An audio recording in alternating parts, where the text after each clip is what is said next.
Angeles Rams. Here they go. Why? Did you see them? Did you see them last night against the Chicago Bears? Did you see that defense led by Aaron Donald? Did you see how they get after the quarterback? Do you see how they play in the secondary? Do you see that they're top 10 defense across the board? On top of the fact that Jared Goff looks better, their running game looks better, and of course Sean McVay is doing their thing. They're a top 5 team. They are a team to watch out for, to be reckoned with. We know they are no joke because of Aaron Donald alone, and you know how he can get to a quarterback. So stay tuned. They're on my top 5 list. Let's go to number 4 on the list. Give it to me, the Steelers. Why? Because they're my team. That's why. I didn't like the fact that Big Ben Roethlisberger threw those 2 interceptions. I didn't like the fact that they got outscored 17-0, let Tennessee go on a 17-point run, almost tying the game before Gostkowski blew the field goal near time's expiration to save the Steelers from themselves. They walked away with a 27-24 victory, but they still held Derrick Henry in check for the most part. That defense cannot be ignored. And of course, Big Ben is not a 3rd or 4th string quarterback like they had last year. The Steelers are balling. I'm going to give them some love and leave them in the top 5. Let's go to number 3 on the list, please. Give it to me. The Ravens. Why? Because Lamar Jackson is still Lamar Jackson. That defense is still that defense filled with rough riders. John Harbaugh can coach the game of football. We know this list might change or might remain the same based on that encounter between the Ravens and the Steelers this coming weekend. Can't wait to see that. Got to give Baltimore some love where it's due because the only team that's really knocked them off is the Kansas City Chiefs. Let's go to number 2 on the list, please. Give it to me. The Tampa Bay Buccaneers. Why? I know they weren't on my list last week, Jeff. I'm a little bit late to the party, but I'm Stephen A. I got a license to do that. Tom Brady is a league MVP candidate. That defense led by Todd Bowles is no joke as a defensive coordinator. Offensively, they were blessed with weapons all over the place. We've talked about them night and day, but now they're about to add Antonio Brown. But that's next week and beyond. This week, fresh over 369 yards passing. Tom Brady dropping dimes, not throwing interceptions, is reminding you of what football is supposed to be like. It's supposed to be the NFL, not another version of 30 for 30. Now let's go to number 1 on the list. It's still the Kansas City Chiefs because of Patrick Mahomes, because of Travis Kelce, because of Tyreek Hill, because of a defense that can't be ignored. We know that Patrick Mahomes is that dude. That's why we talk about Tampa Bay going to the Super Bowl, but we refuse to definitively declare that they will win the Super Bowl because somehow, some way, if Patrick Mahomes gets hot, anything could happen. But that's my top 5 What are you list. thinking about this week? Now, early returns. 44% of you have said the Bucks. However, Prof. Gunder just hit us up on the Dr. Pepper Twitter feed and said, despite the Bucks housing the Packers for Green Bay's only loss, this is his opinion, and you get to have yours with us. Quote, the Packers offense is elite when healthy. Defensive line and secondary are good, but the thing that takes them over the top is their head coach, Matt LaFleur. That is Prof. Gunder's opinion. We'd love to hear yours. 888-SAY-ESPN, 888-729-3776, or Key J and Z on Twitter. You never know how many teams Key's going to have in his real rankings, so how many this week? Let's find out. Number 7, Cardinals. They were cute, but they're starting to look pretty now. I think that's a mistake.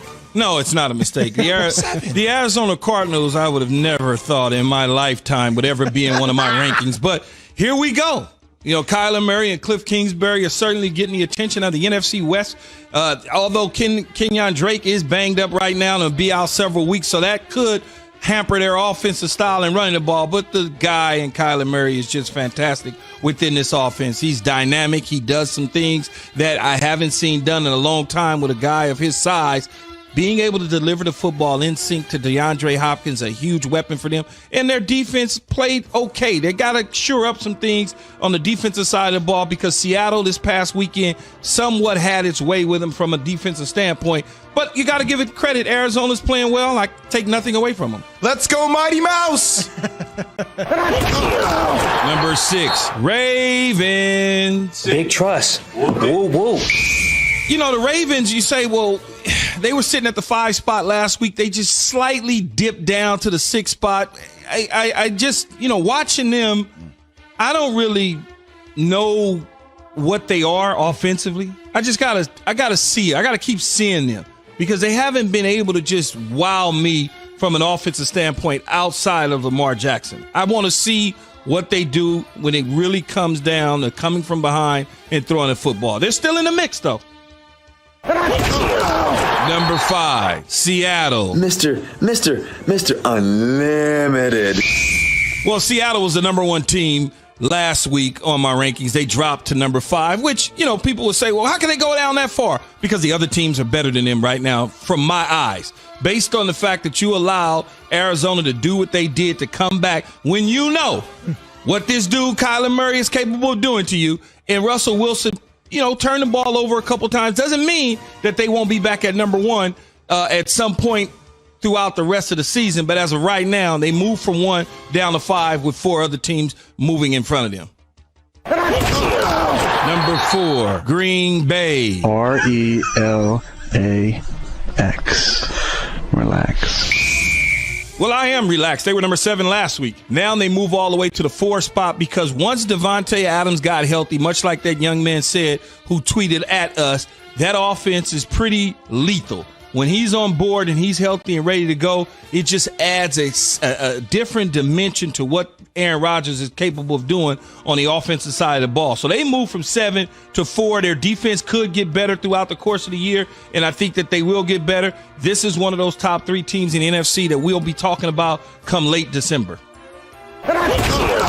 Number 3, Tampa Bay Buccaneers. Come on now, fellas. We gotta answer the bell. Now let's go. Yo soy fiesta. Now, the Buccaneers were not in the rankings last week at all. They jumped ahead of everybody. Doesn't mean that if I had an 8, they wouldn't be 8. But they jumped all the way to number 3, not in the top 7 last week because, look, the old man at 43 years old looks like he's 33 years old. I mean, Tom Brady with the weapons that he has, and they're getting ready to add Antonio Brown to the situation. The calls. Think about it.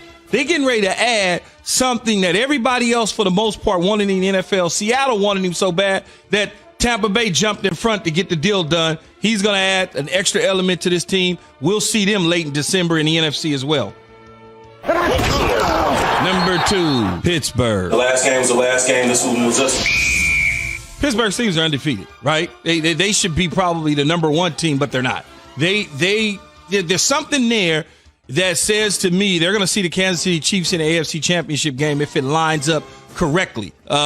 When you talk about this team and Ben Roethlisberger, the emergence of Chase Claypool, Juju Smith-Schuster was the guy last week when Claypool was the guy 2 weeks ago. You just keep seeing different elements of the offense. The defense playing solid and sound. Although they did let Tennessee get back in it, which didn't make me very happy, but they won the game against a tough Tennessee team. And number 1 again, Kansas City. I'm going to go get the biggest cheeseburger you've ever seen. Think about it. Might be a double.